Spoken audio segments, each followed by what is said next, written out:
सदाशिवसमारम्भां शङ्कराचार्यमध्यमाम् अस्मदाचार्यपर्यन्तां वन्दे गुरुपरम्पराम्। हरिः ओम् श्रीगुरुभ्यो नमः। हरिः ओम्.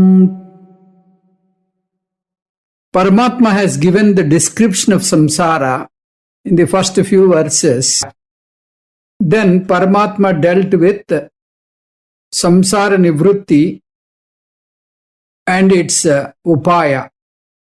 How to get rid of samsara. The technique of samsara nivrutti. Nivrutti means moksha. Therefore, samsara nivrutti upaya means moksha upaya. What are the disciplines to be followed to attain freedom from the samsara? We have seen in the previous classes 4 disciplines were highlighted.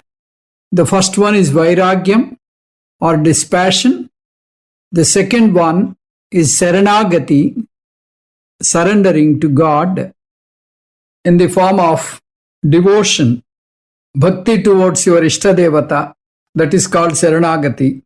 The third discipline is acquisition of healthy values or cultivation of healthy values, which we called sadguna or sadachara. And the fourth one is Vedanta Vichara. Vedanta Vichara consists of Vedanta Sravana, Manana, Nididhyasana. This is what Paramatma wanted to emphasize, and it is mentioned in the word Parimarganam. Tataha padam tat parimargitavyam. So parimarganam means vichara. Padam means Brahma. Padam parimargitavyam means Brahma vichara kartavya. Inquiry into Brahma is possible only through Vedantic scriptures. That too under the guidance of an able and competent guru. So, with this background, we will proceed to the 6th sloka. Natad bhasayate suryo na shashanko na pavakaha yadgatva na nivartante taddama paramam mama. Suryaha na bhasayate. Sun does not illumine. That, tat means it. Na shashankaha, neither the moon. Na pavakaha, nor the fire. Tat mama paramam mama. Taddama paramam mama. It is my supreme abode. Gatva et, attaining which. Na nivartante, they do not return. Na suryaha, na shashankaha, na pavakaha cha tat padam bhasayate. Et gatva na nivartante tat mama paramam dama. Sun does not illuminate, neither the moon nor the fire. It is my supreme abode, attaining which they do not return. So this particular sloka is called Brahma Lakshana Sloka. In the previous slokas we have seen the techniques to come out of samsara. Samsara nivritti upaya we have learnt. So after implementing those techniques, sadhaka will attain Brahma. That's what Paramatma promised. That Brahma is the substratum, the final goal. So the final goal, the substratum, that Brahma, we are going to define here. Brahma Lakshanam is defined here. Because this very sloka describes the Swarupa of Brahma, the nature of Brahma. So there are many such slokas in the Vedic literature. We have learnt many such slokas in our Upanishadic studies. Adrushtam avyavaharyam agrahyam alakshanam achintyam avyapadesyam ekatma pratyayasaram prapanchopashamam shantam shivam advaitam chaturdam manyante sa atma sa vijneyaha. Important mantra in Mandukya Upanishad. This is the 7th mantra. This is also called Brahma Lakshana mantra. This defines the Turiyam. In Upanishads, whatever is mentioned here in this particular sloka. In Kathopanishad also we see similar mantras. Sarvopanishado gavo dogdha gopalanandanaha pardo vatsa sudhir bhokta dugdam gitamrutam mahat. Krishna Paramatma is not teaching on his own. He is not concocting. He is taking directly from the Upanishads. That's why Bhagavad Gita is called Upanishad Saram, the essence of Upanishads. So, from the cow called Upanishads, he has taken the milk and he is giving it to Arjuna, the calf. So, whenever the possibility, whenever the chance is there, Paramatma often reiterates that it is Vedasaram. In Bhagavad Gita, we see more often the Kathopanishad mantras. Certain slokas are almost a direct import from the Upanishads. So, now this sloka is borrowed from the mantra from Kathopanishad. This mantra is often chanted in temples when they offer deepam. When they offer deepam to Lord. Natatra suryo bhati na chandra tarakam nema vidyuto bhanti kuto yamagrihi tameva bhantam anubhati sarvam tasya bhasa sarvamidam vibhati. So, this mantra is a perfect definition of Brahma. In this, you cannot measure Brahma by any kind of pramana. You cannot take him as an object. So, Brahma cannot be illuminated by any other object. Because Brahma is the illuminating entity. This is Jyoti of all Jyotis, light of all lights. Jyoti means which enables the things to know, which can illumine the things in its presence and make its presence known. Sun is an example, moon is an example, stars are examples for Jyoti or light. Jyoti means Swayam Prakasaka Jyoti. It gives light on its own. Sun is a self-illumining graha, planet. Sun illumines everything. He illumines himself and illumines the entire world. So sun is a Jyoti. Even that great sunlight cannot be perceived by a blind person. So only if the eye functions well, then only the external Jyoti can be recognized. In the presence of Jyoti, you get to know the things. If the light is not there, you cannot recognize the things around.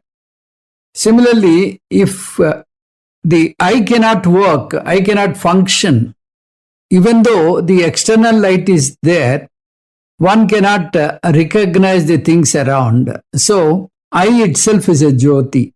So, in the similar way, you can extend the same idea to other organs of knowledge, all indriyas.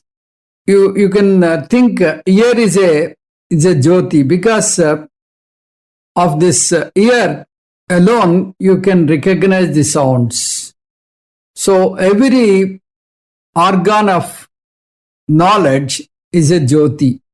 So for all these organs of knowledge, for all these indriyas, behind them, mind is there. If mind is not blessing these indriyas, they cannot function. You may sit in a meeting, but if your mind is not in tune with the ears, even though your ears are open, nothing goes inside. So, mind is another Jyoti. Similarly, your walk, your word is another Jyoti. So many Jyotis are there. Sun is one Jyoti, eye is one Jyoti, and the mind is one Jyoti.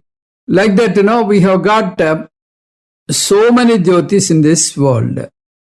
So all these Jyotis, all these lights, they can function only if the Atma Jyoti gives them the light, without which they cannot function.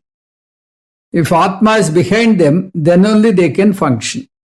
In Kenopanishad, Chaitanyam is defined as it pervades the eye, but it is not the eye, it is beyond the eye, but it makes the eye function as eye. It is the substratum of the eye. It is the in thing of the eye. So that means the real Jyoti behind eye is Atma, the Chaitanya Jyoti. So that is the self-illumining Jyoti or light. There is no need of another Jyoti to illumine Atma. So this is called Jyotisham Jyoti, because it illumines all Indriyas.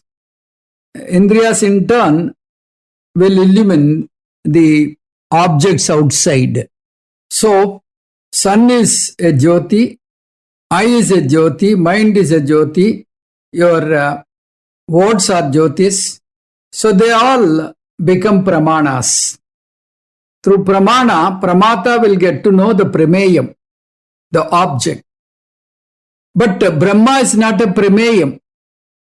Therefore, it cannot be seen through the Pramanas, which are these external Pramanas like eye, mind, ear, like that. So it is called Aprameyam. So Brahma Lakshanam is Aprameyam Brahma. Sarva Pramana Agocharam Brahma. Anya Devatat Viditat Aviditadadi. In Kenopanishad we have learnt. Brahma is not a known object. At the same time, it is not an unknown object. What does it mean? Brahma is not an object at all. Then, if Brahma is not an object, then what it is? It cannot be perceived by Pancha Jnanendriyas. Pancha Karmendriyas cannot perceive it. It cannot be reasoned out by tarka, by logic. So, if that is the description of Brahma, we will definitely get a doubt. Is there any Brahma with such a description? Or it is only an imaginary thing, like Akasa Pushpas. Then Upanishad says, Brahma is there. Definitely Brahma is there. Brahma is not an object, but Brahma is there. Then Brahma is existing, but Brahma is not an object, then who it is? Brahma is the very subject. Brahma is myself, the Sakshi Chaitanyam. So through that Sakshi Chaitanyam alone, I am able to do all these transactions. Without Sakshi Chaitanyam, without that witnessing consciousness, I cannot see, I cannot hear, I cannot transact. So, the essence of Vedanta, Adrushto Drashta, Asrutaha Srota, Amato Manta, Avijñato Vijñata. This is what we have learnt in Brihadaranyaka. Adrushto Drashta means that Chaitanyam can never be seen. It is always the seer. Asrutaha Srota. It can never be heard, but it is always the hearer. Amato Manta. It is not the thought, it is always the thinker. Avijñato Vijñataha. It is not the thing to be known, it is the knower. The greatness of Brihadaranyaka is, it will, you cannot see Brahma as a prameya vastu. You cannot hear, you cannot think of Brahma, you cannot visualize Brahma. In one word, you can say Brahma is a Chaitanya Tattvam. It illumines the Jada Vastus. It illumines the insentient things, but the insentient thing will not illumine the Chaitanya Tattva. Because of Brahma, you can know all the objects, but because of the objects, you cannot know Brahma. Then what is that Brahma Lakshanam? Chaitanya Swarupam is Brahma. Chidrupam is Brahma. Satyam Jnanam Anantam is Brahma. Earlier we said that Brahma or Atma both are same. That is Jyotisham Jyoti. That is the light of all lights. So, if sun is shining, it is due to Atma or Brahma.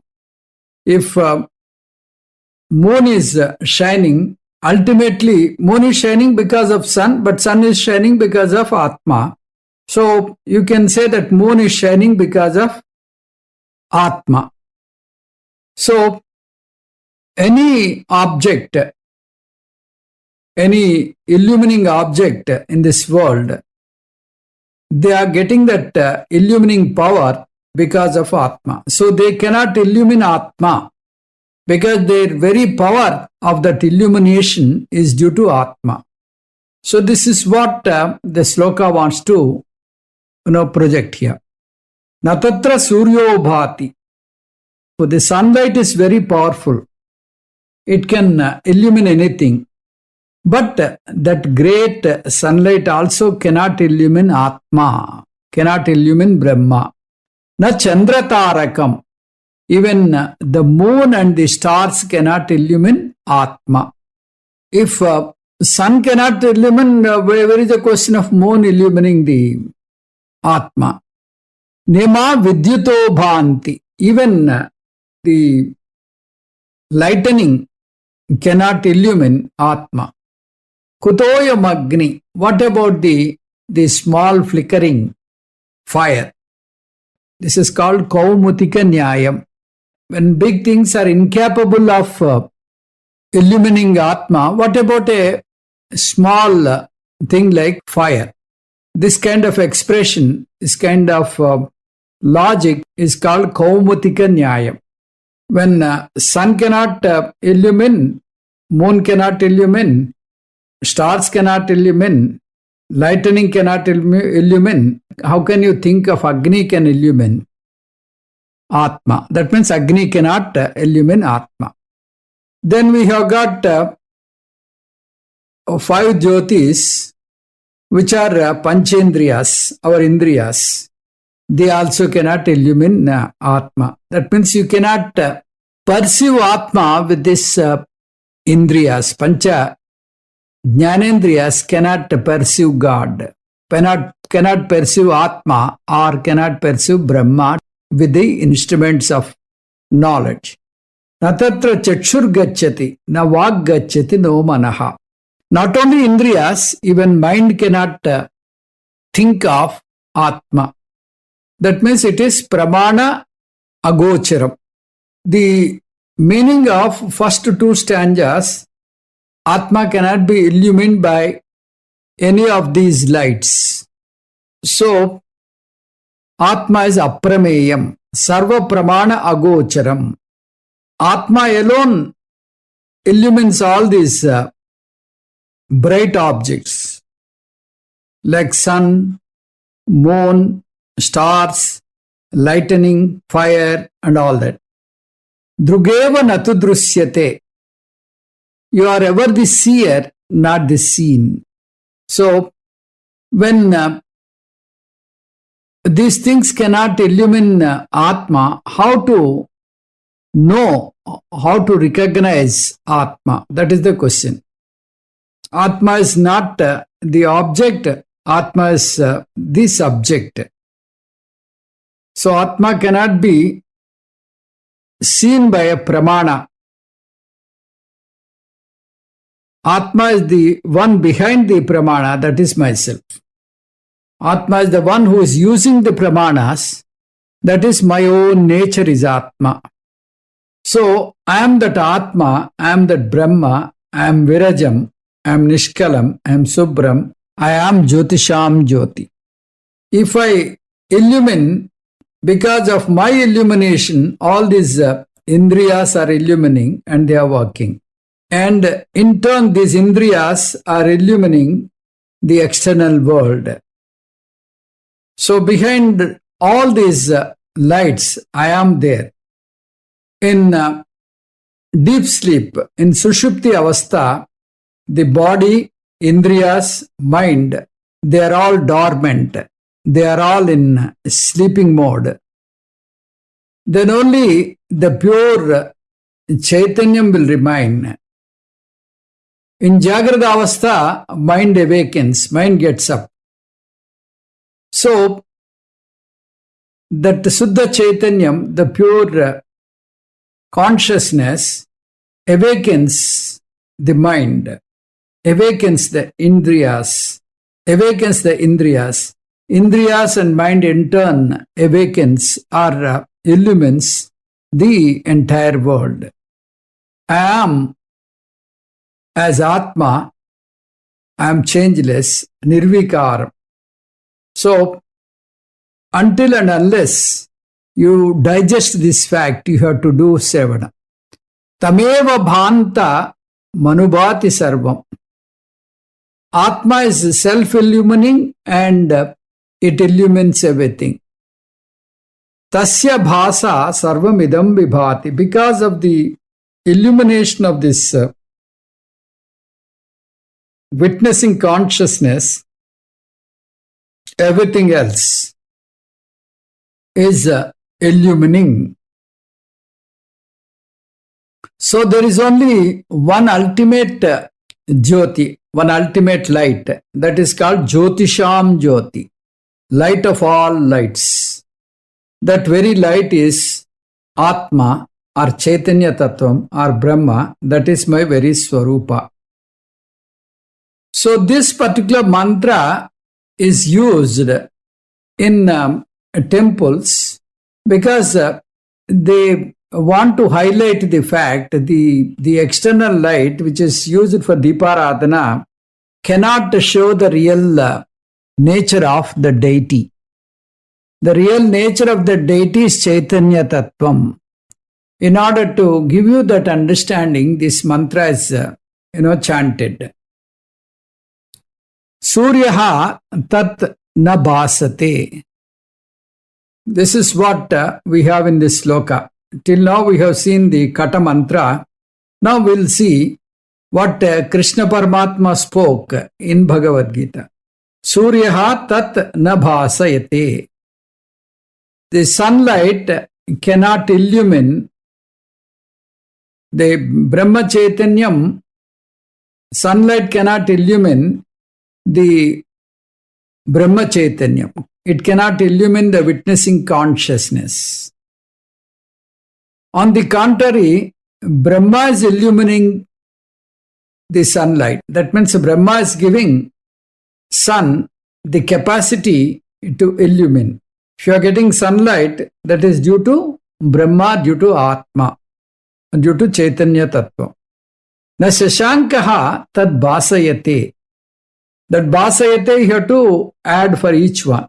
Even the moonlight cannot illumine the witnessing consciousness. Na pavakaha. Na pavakaha means Agni cannot illumine the Chaitanya Tattva. And the Chaitanya Tattva illumines the moon. Na pavakaha. Even the fire cannot illumine Even fire cannot show Brahma. Brahma is giving the fire that capacity to have the light and heat. If fire is having heat and light, that is due to the witnessing consciousness, due to the Chaitanya Tattva, due to Brahma or Atma. Therefore, Brahma is illumining the fire. Not that fire is illumining the Chaitanya Tattva. The same Kata mantra is repeated in Mundaka Upanishad also. In both Mundaka mantra and Kata mantra, two more lights are given. One is Tarakam, other is Vidyutaha. Tarakam means stars, Vidyutaha means lightning. So both of them also cannot illumine Brahma. Brahma cannot be perceived as an object. Brahma is ever the subject. Brahma or Atma is ever the subject, that is my Swarupa. If Brahma is my Swarupa, how many kilometers do I need to travel to reach Brahma? You need not travel anything, it is only the mental shift. Earlier I thought Brahma is somewhere in some Satyaloka, but now I know that I am that Chaitanya Tattva. I am that Brahma, I am that Atma. Earlier, I thought that Bhagavan is somewhere far off, Paroksha Vastu. But once I know my very Swarupa is Brahma Tattvam, then that shift itself will give me an understanding. I need not travel anymore. Yad Gatva. Once you understand that you are Brahma, that means that Aikyam took place, that paradigm shift took place, then there is no difference. The difference is only illusionary. Yad Gatva nanivartante. He will not come back, he will not fall back into the samsara. Even though he is doing the transactions in this world, he is having that spruha. He will have that, cognition that he is Brahma. Taddhama paramam mama. That Brahma is not a destination. It is not that higher Swarupa. It is my higher Swarupa. That's what Paramatma is mentioning. Brahma is not another destination. It is my very nature, my higher nature. That's what Paramatma is declaring. Paramatma has got a lower nature and higher nature. Lower nature, he is having that human form. Higher nature is the Chaitanya Swarupa. The higher nature is called Para Prakriti. The lower nature is called Apara Prakriti. These are the technical terms we have seen earlier. Para Prakriti is Nirguna Nirvikara Satya Chetana Tattvam. Apara Prakriti is Saguna Savikara Midya Achetana Tattvam. Krishna Paramatma is indirectly expressing, O Arjuna, don't look at me as Ekarupa Krishna. Don't look at me as Devaki Sutta. And don't confine me to Janmashtami and other festivals. That is my lower nature. I have a higher nature called Nirguna Chaitanya Tattvam. For that Nirguna Chaitanya Tattvam, there is no arrival and departure. There is no death, there is no birth. There is no journey. Therefore, we qualify Krishna as Paramatma. So, here we have to understand one thing very clearly. Whenever Krishna Paramatma says, I, he uses this word I in three different situations, in three different meanings, depending on the context. So, according to context, you have to understand the real meaning of I. One meaning of I is Ekarupa Ishvara. That means the human form. He is having that disc in his hand and that peacock feather and the blue body. All this is Ekarupa Ishvara. Sakha. Saketi matva bhaktosi. So, this is what, because you are my Sakha, that's what he addressed Arjuna. So, in this context, he meant that the human form which he possesses in the Vyavahara Satyam. Vasudeva Sutam Devam Kamsa Chanura Mardhanam Devaki Paramanandam Krishnam Vande Jagadguru. All this description is Ekarupa Ishvara. So here Paramatma is talking about his lower nature. Then there is a higher nature than this. That higher nature is Anekarupa Ishvara. That means he is all pervading. All the things in this universe is his own Swarupa, his own Rupa. He is everywhere in all different forms. Aneka bahudara vaktranetram pasyamitvam sarvatonantarupam nantam na madhyam na punastavadim pasyami visvesvara visvarupa. Anantarupam means not Ekarupam. Anekarupam or Visvarupam. Arupa Ishvara is the final and ultimate form. That means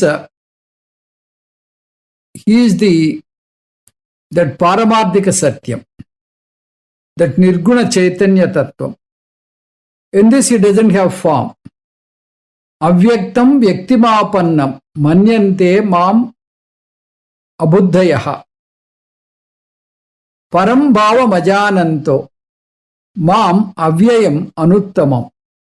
I am the eternal and the ultimate substratum of this entire universe. I am Indriya Agocharam. I cannot be perceived by the organs of knowledge. These ignorant people, they think I am the ordinary human being. This is what Paramatma mentioned in 7th chapter, 24th sloka. Maya tatam idam sarvam jagad avyakta murtina. In this avyakta rupa, I am in this entire universe. So, in this context, Paramatma is talking about his arupa Ishvara Tattva. So whenever Paramatma says I, you should be very, very careful. You should take the appropriate meaning. Is he talking about the Ekarupa Ishvara or Anekarupa Ishvara or Arupa Ishvara? We should be very careful and give the proper meaning. Sarvadharman parityajya mamekam saranam raja. You surrender unto me. This sloka is, wrongly interpreted by many. Because he said Saranam Raja, they take him as Ekarupa Ishvara. And they confine that Paramatma said you stick to that Ekarupa Ishvara, you forget about everything. This is not what Paramatma said. So here, that Mam means my higher nature. May you stay in that nishtha of my higher nature. So that is what Paramatma wants all of us to know very carefully. It is not that Manushya Rupa Ishvara. It is that Nirguna Paramatma Tattvam he was talking when he said that Sarvadharman Parityajya Mamekam Saranam Raja. With this, the second topic is over. Now, when a sadhaka follows all the four different techniques, he will attain moksha. That is what Paramatma assured. Then, with this, we understand the Aikya Jnana. We got the Aikya Jnana. So, the same topic was discussed as Brahma Nirvanam in the second chapter. Nirvana means Aikyam. So, Moksha Sadhanani portion is over. Now, the third topic, so-called Brahmanaha Sarvatmakatvam. So, this particular topic is started from sloka number 7 and it proceeds up to 15. Very, very important topic. That means the Sarvatmakatvam of Brahma. Brahma is there in all these different forms. Without Brahma, there is no Jagat. Like, all the ornaments, they have that gold. Without gold, there are no ornaments. Gold is lending existence to the ornaments. So, like wood is lending existence to furniture. Furniture is not having a separate, independent existence. A furniture is having existence as wood. That means they are borrowing existence from the wood. In the similar way, the entire Jagat, the entire universe is borrowing existence from Brahma. They cannot sustain without Brahma. So, if you really understand Jagat, that is Brahma in the real sense. If you don't understand Brahma, that is Jagat. Brahmarpanam Brahmahavihi Brahmagnau Brahmanahutam Brahmaivatena Gantavyam Brahma Karma Samadhina. So this is a very, very famous sloka which is chanted just before eating. The meaning, Brahma is all pervading. In this chapter, the all-pervasiveness of Paramatma in the Jagat is divided into two topics. That is Jiva and Jagat. Jiva with Chaitanyam, sentiency. Jagat without sentiency. That means Jagat as an inert object. That means Vishwam. Vishwam means Jiva plus Jagat. Karta plus Bhogya Vastu. Bhogya Vastu means the things which he can experience. The same thing in Mandukya Upanishad language, Pramata plus Prameyam. Here, Jiva plus Jagat. That's what the division is. Paramatma is pervading Jiva. Paramatma is also pervading Jagat. Paramatma is pervading Jiva as Nirguna Brahma. The Jagat as Nirguna Brahma. So he is there as a Chaitanyam and Jadavastu.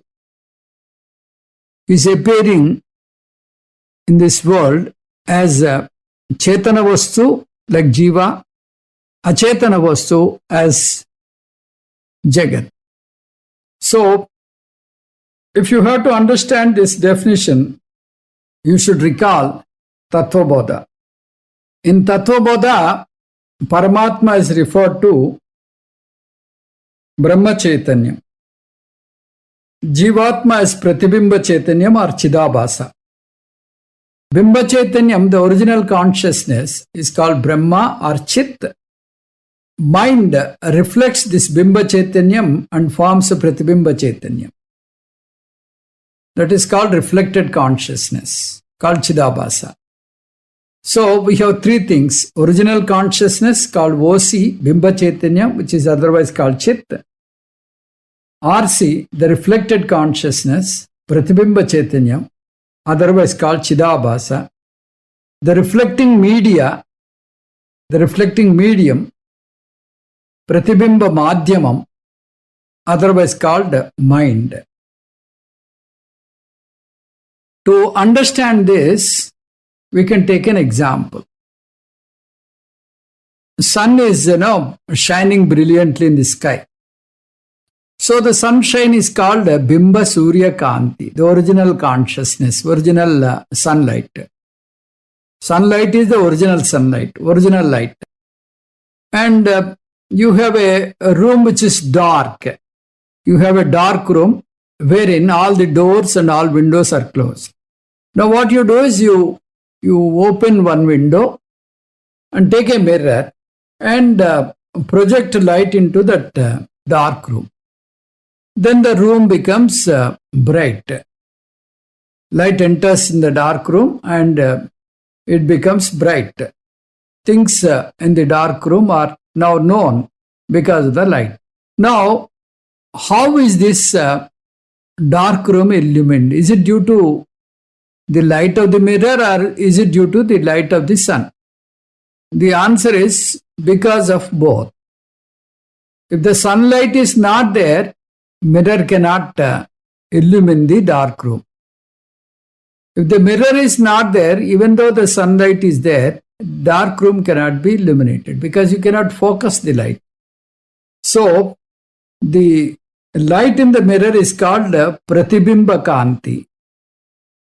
The light from the sun is called Bimba Kanti.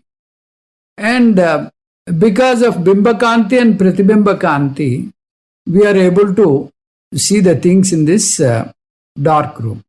So both Bimba Kanti and Pratibimba Kanti both are required, along with the mirror, which is the reflecting medium. So this is what is happening here. Mind is the reflecting medium. Chaitanyam is the Bimba Chaitanyam. In the mind it is reflected and we get Chidabhasa. And Chidabhasa in turn reflects the sense organs and mind. So it makes the entire body, Chaitanyam, sentient. So this is how you get the inert body, the inert human body becomes sentient. Bhagavan is there in the form of Jiva as Chaitanya Rupa. Bhagavan is there in the Jagat as Jadavastu. Ahameva Jiva Rupena Bhavishyami.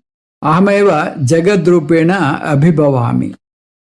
So this is called Sarvatma Bhavana or Sarva Ishvara Bhavana. So this is what we have to understand. Regarding the Jiva, we have three bodies: Stula Sariram, Sushma Sariram, Karna Sariram.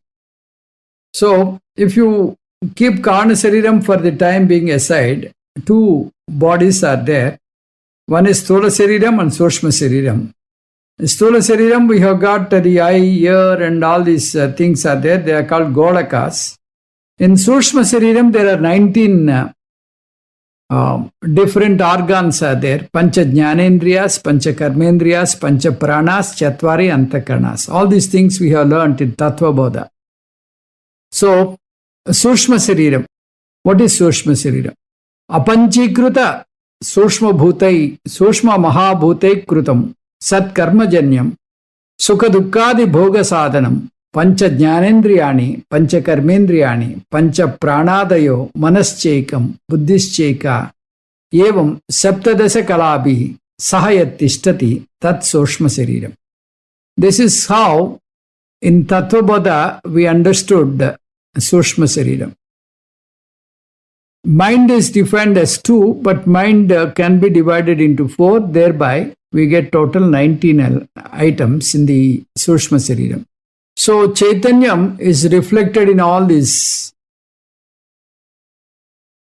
organs of Sushma Sariram, and in turn, it will reflect the Golakas, and that's how the human being functions.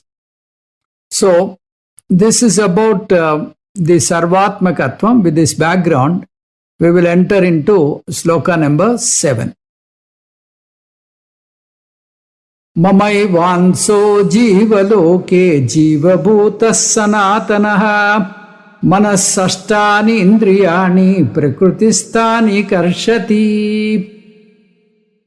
Mama amsha eva, a part of myself alone. Sanatanaha jiva bhutaha is in the form of the eternal jiva. Jiva loke, in the world of beings. Karshati, he pulls. Indriyani, the 5 sense organs. Manaha sashtani, with the mind as 6th. Prakrutistani, which resides in the body. Asmin jivaloke mama eva sanatanaha amsaha jivabhutaha. Asti saha prakrutistani manaha sashtani indriyani karshati. A part of myself alone is in the form of eternal jiva in the world of beings. He pulls the 5 sense organs with the mind as the 6th, which reside in the body. Mama eva amshaha. Mama means 3 forms. Ekarupa Ishvara, Anekarupa Ishvara, Arupa Ishvara. Here, Mama means Arupa Ishvara or Nirguna Brahma. Amsa means reflection. So that Nirguna Brahma or Chaitanya Tattva reflects in the body, that makes the human being a conscious person. So it reflects in the mind, and the mind becomes sentient, and mind in turn makes the entire human body sentient. So Mamaivansa means my reflected consciousness. Jivaloke, in the all jivas, it is reflecting and making them sentient. That's how they are acting sentient. Though the bodies they possess are inert bodies, because of my reflection in them, they are sentient. Jiva bhutaha, the Bimba Chaitanyam, is God. And the reflected consciousness in that mind and the sense organs is Jivatma. How long this Jivatma survive? Sanatanaha, there is no death for this Jivatma. Even if death occurs, that is only for the Stula Sariram, not for the Sushma Sariram. The Sushma Sariram continues. Sushma Sariram, goes to another loka and takes a body befitting to that, depending on the prarabdha. So, sanatanaha, there is no beginning, there is no end for this jiva. So, this is anadi. Jivatma is anadi. Anadikala pravrutta. Jivatma is not having a beginning, nor it has an end. During pralaya, Jivatma goes into resolution. So it becomes avyakta, unmanifest form. Even in the deep sleep, mind will not go to avyakta. It is there in the dormant form, because you get up and you come out with the same personality. You don't change after you sleep. So again, you are connected with the mundane things. That means mind is still alive in the deep sleep. Ichapyut Kramatiswara Indriyani Karshati. This Chidabhasa will go along with the Sushma Sarira, and it goes to the loka where it has to go, depending on the prarabdha, in search of the Stula Sarira. In this Sushma Sarira, what are all the sense organs that are present? After death, Chidabhasa alone will not go. Chidabhasa takes along with it the Sushma Sarira also. What are the things present in the Sushma Sarira? Indriyas, that means all the sense organs, then Pancha Pranas, then Chatvari Antakarnas, Pancha Jnanendriyas, Pancha Karmendriyas, and Chatvari Antakarnas and Pancha Pranas. 19 elements are there. All the organs which are present in the Sthula Sarira, they are called Golakas. Even after the death, after the death, the Sthula Sariram will lose its consciousness. The Golaka eye will be there, the Golaka ear will be there, but they do not function because they do not have that sentiency. Manasashtani, not only the Indriyas, the mind behind Indriyas, also the Chidabhasa will pull along with Indriyas, and it will take along with it. That means the Sushma Sarira contains the mind, all the Indriyas, they all go like a bundle after the death. Prakrutisthani. So they are residing in the Sthula Sarira. For Prakriti, there are so many meanings. Prakriti means Sthula Sariram. From Sthula Sariram, you get Indriya Shakti. That Indriya Shakti is taken away by Jiva. Jiva means Pratibimba Chaitanyam, Chidabhasa. When will he go? When he leaves the body. When Jiva leaves the body, he takes all these things. What are all the things he takes? The Pancha Karmendriyas, Pancha Jnanendriyas, Chatvari Antakarnas, and the Chidabhasa. So this is the description of after death what happens. Brahma Sarvatmakatvam is being discussed here. We will learn more in the next class. Om Tat Sat Sarvam Sri Krishna Arpanamastu. Om Purnamadah Purnamidam Purnat Purnamudatyate Purnasya Purnamadaya Purnamevavasishyate. Om Shanti Shanti Shanti. Harihi Om Sri Gurubhyo Namaha. Harihi Om.